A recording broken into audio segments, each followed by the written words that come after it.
Online বলো আর offline বলো, চৈত্র sell কিন্তু দু জায়গাতেই বেশ জবরদস্ত চলছে। দিনটা ছিল রবিবার, সন্ধ্যাবেলা তিনজনে মিলে একটু বেরিয়েছিলাম, যেমন বেরোই আমরা তিনজনে সেরকমই। অ্যাকচুয়ালি সেভাবে কোনো জিনিসই নেওয়ার ছিল না, কিন্তু মিঠির একটা ভীষণ ইম্পর্টেন্ট জিনিস নেওয়ার ছিল।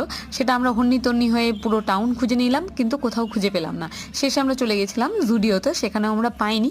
সেখানে গিয়ে মেয়ের আমার যদি কীর্তিকলাপ দেখো তাহলে তোমাদের হাসতে হাসতে পেটে ব্যথা হয়ে যাবে। নেল পলিশ, আইলাইনার, এই সেটটা মেয়ে আমার চলে এসছে, একটা একটা করে সব উঠাচ্ছে।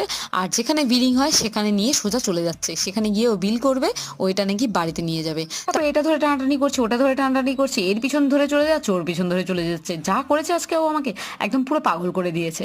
আর মিঠি তো যেখানেই যায় সেখানেই ওর বন্ধু হয়ে যাও, এখানে এসেও বন্ধু হয়ে গেছে। কিছুগুলোর জন্য ভুলে রাখতে পারলো, শেষে আসার সময় মেয়েকে কোনোভাবেই ভুলাতে পারেনি। শেষেও একটা নেল পলিশ তুলে এনেই ছিল, শেষে অগত্যা পেমেন্ট করে আমাদের নেল পলিশটাকে নিয়ে আসতে হয়েছিল। এই ছিল আজকের ভিডিওটা ভালো লাগলে লাইক করে চ্যানেলটাকে সাবস্ক্রাইব করে দিও। Bye bye. আর শেষে কিন্তু পাপ্পি দেওয়া নেওয়া চলছে।